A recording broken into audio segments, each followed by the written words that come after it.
The University of California system says they will not be providing new assessments to replace standardized testing in the near future.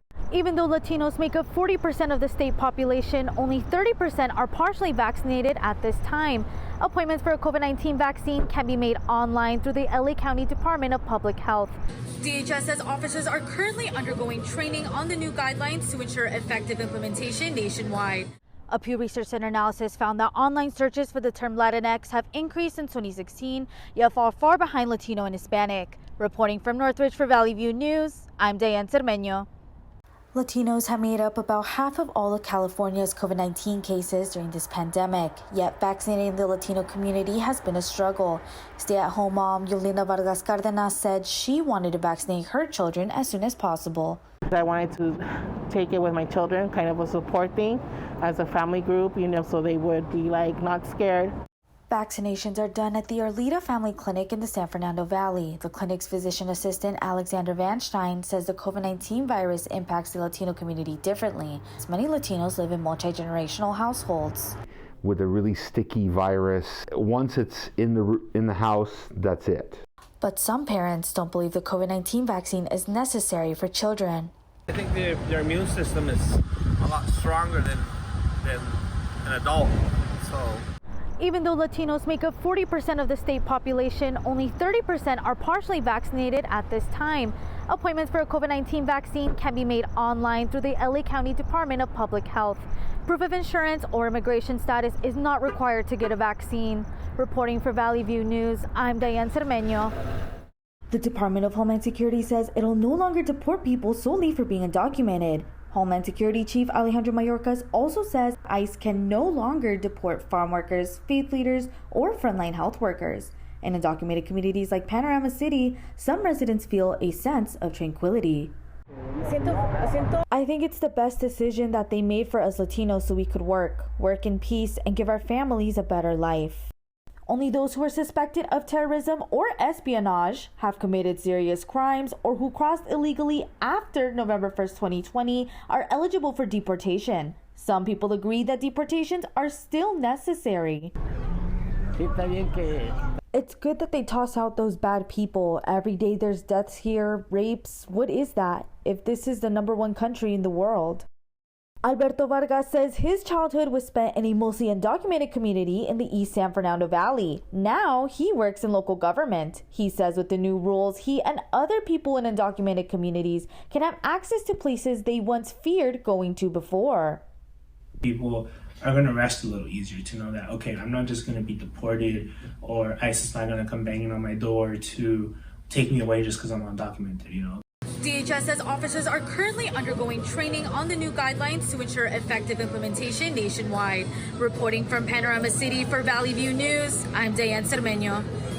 Thank you, Mary. Here with me today, I have a panel of first-generation students here to share their testimonies with us. First up, I have Professor Melanie Shaw, who is part of the CSUN Africana Studies Department. I have Cynthia Zavala, who is a Fresno State student as well, and Brian Abarca, who is a student at Los Angeles City College. Melanie, what expectations did your family have for your future when you were growing up? Even when I was 4, 5, 6, 7 years old, it was instilled in me that I would be going to college because, my family never had the privilege of being raised in this country, being able to be accepted into a 4-year college. So the expectations for me was that I was going to college, and, I did. Cynthia, was there anything that made your path to college unique when you were growing up? I moved to this country when I was around 6. I'm from El Salvador. And my parents, like Melanie said, it's always been instilled in my family that college is just another pathway of school. It's just another step. It's not really an option of, hey, you can do this or that. You have to go to college. It's funny because I feel like a lot of people come from a background where college was advertised to them. I think if it wasn't in school, I don't think I was ever really advertised the idea of going to college or pursuing higher education. I think it was something very spontaneous that didn't really occur to me until my senior year of high school, where I started applying to colleges. And I thought, well, it doesn't hurt, right? So this is a question that I have for all of you. Did you feel prepared to go to college. And Melanie, I'm going to start with you. No, I didn't feel prepared.